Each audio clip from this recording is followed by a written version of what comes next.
이 시간 우리 하나님 말씀은 구약성경 창세기 18장 17절에서 21절 말씀입니다. 창세기 18장 17절에서 21절 말씀입니다. 여호와께서 이르시되 내가 하려는 것을 아브라함에게 숨기겠느냐?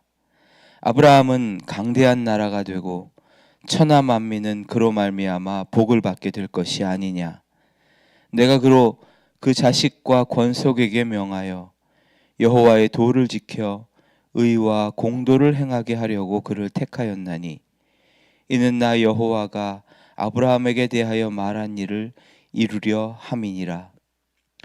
여호와께서 또 이르시되 소돔과 고모라에 대한 부르짖음이 크고 그 죄악이 심히 무거우니 내가 이제 내려가서 그 모든 행한 것이 과연 내게 들린 부르짖음과 같은지 그렇지 않은지 내가 보고 알려 하노라. 아멘. 오늘 본문은 세 천사의 모습으로 나타나신 분, 그러니까 하나님과 두 천사가 아브라함의 장막에 잠시 머물렀다가 다시 소돔을 향해서 출발하는 장면으로 시작되고 있습니다. 아브라함은 성심성의껏 하나님과 두 천사를 대접을 하고 이제 배웅하고 전성하기 위해서 함께 밖으로 나아가죠.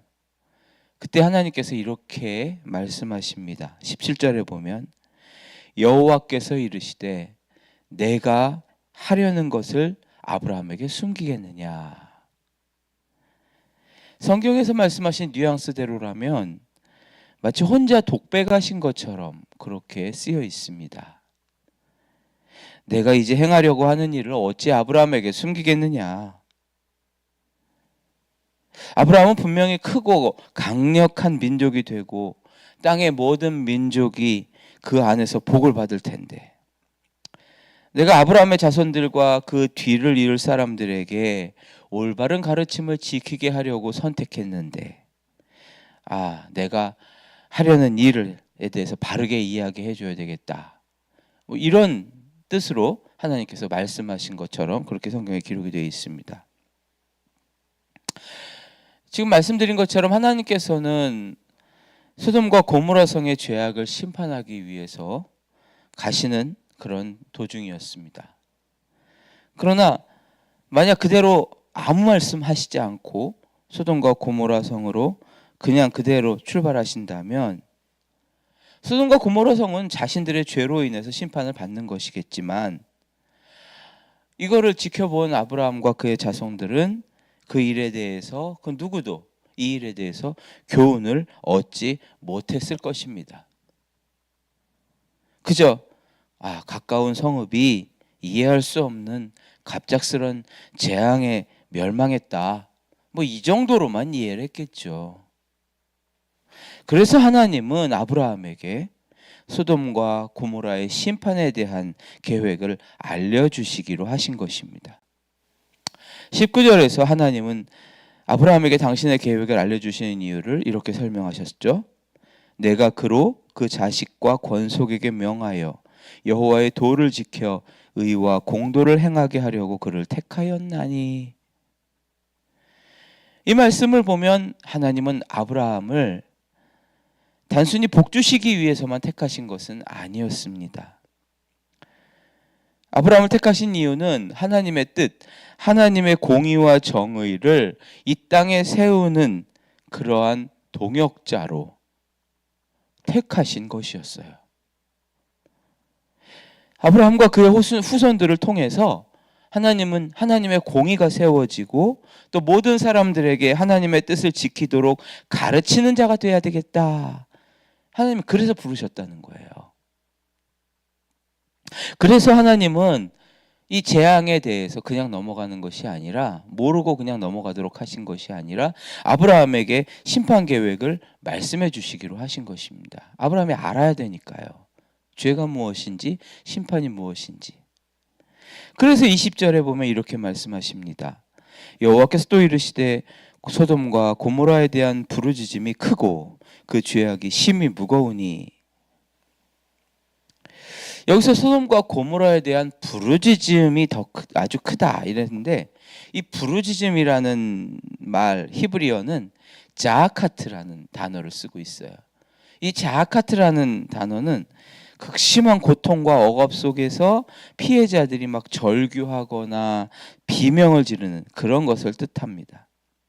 하나님은 소돔 땅의 극심한 죄악들로 인해서, 성적인 문제들로 인해서 일어나는 비명과 절규들, 그 안에서 일어나는 폭력, 억압, 그리고 가난한 자들의 고통의 소리들을 듣고 계셨다는 거예요. 불의의 소리들을 계속 듣고 계셨다는 거예요.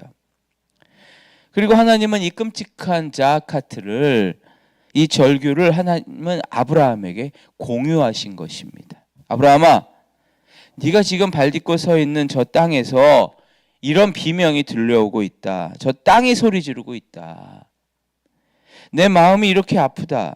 나는 이 일들을 그냥 넘어갈 수가 없구나. 심판해야겠다. 이 말씀을 들은 아브라함은 여러분이 잘 아시는 것처럼 곧바로 중보기도를 시작하지요. 하나님, 그러면 혹시 그 성 안에 의인이 있으면 어떻게 합니까? 만약 성 안에 죄 없는 사람이 50명이라도 있다면 그 성을 용서해 주시지 않겠습니까?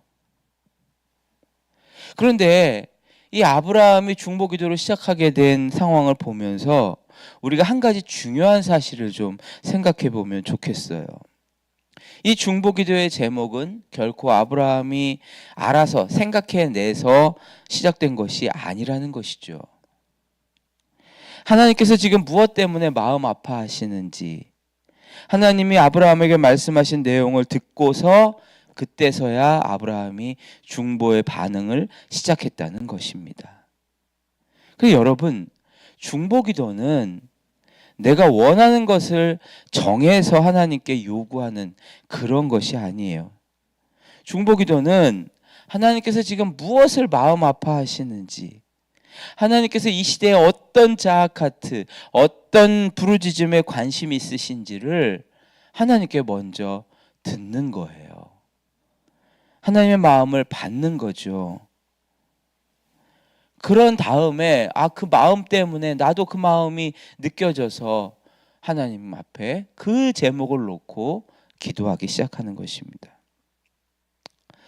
물론 내가 임의로 정해서 기도할 수도 있어요. 그러나 진정한 중보 기도자는 하나님의 마음을 먼저 여쭈어 보고 하나님의 뜻을 받고 그 뜻을 따라서 기도하는 것입니다. 이런 사람은 하나님과 먼저 친밀해야 되겠죠. 하나님을 사랑하고 하나님 마음에 늘 관심을 가지고 하나님의 뜻을 늘 살피려고 하는 그런 마음이 있는 사람이 하나님의 마음을 받아요. 그런 사람이 중보기도를 할 수 있는 것입니다. 사실 우리는 너무 바쁘게 살아요. 기도도 너무 효율적으로 하려고 할 때가 많습니다. 기도 들어가면 무조건 내 문제, 내 필요, 내 계획을 하나님께 쏟아놓기 바쁘죠. 하나님께 필요한 것을 말씀드리면서 하나님 이거 해결해 주십시오. 하나님 저거 주세요. 늘 주님 앞에 그렇게 말하곤 해요. 그러나 정작 하나님께서 어떤 마음을 가지고 계시는지, 하나님께서 오늘 나에게 무슨 말씀을 하시고 싶어 하시는지 귀 기울여서 듣고자 하는 그런 시간은 많지 않습니다. 아브라함은 하나님과 동행하는 사람이었어요. 아브라함은 하나님의 방문을 받고 하나님과 함께 식탁에 앉아 섬기고 교제하고, 교제가 끝난 후에는 또 배웅하면서 함께 걸었습니다. 그 친밀한 교제 속에서 하나님은 당신의 마음을 여시고 아브라함에게 전해주신 거예요. 성경 속 위대한 기도자들은 모두 하나님과 친밀한 사람들이었습니다.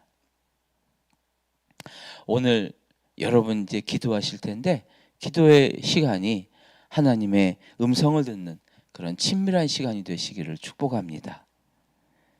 세상의 자아카트, 하나님을 향해 부르짖는 그 소리에 전혀 관심 없이 나의 안위만을 위해서 구하는 기도는 좀 잠시 내려놓으십시오.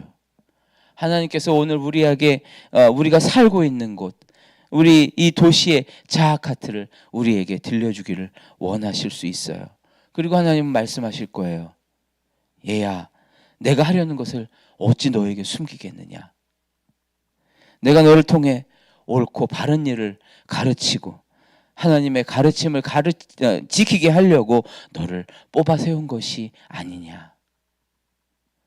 아브라함을 선택하신 이유, 그의 후손을 선택하신 이유가 바로 우리를 선택하신 이유인 것입니다. 오늘 기도 시간에 이 하나님의 음성을 들으시길 바라요. 이 세상을 향한 하나님의 안타까운 마음을 받으면 저절로 중보기도가 시작됩니다. 오늘 여러분의 기도 시간이 놀라운 은혜의 시간이 되시기를 축복합니다.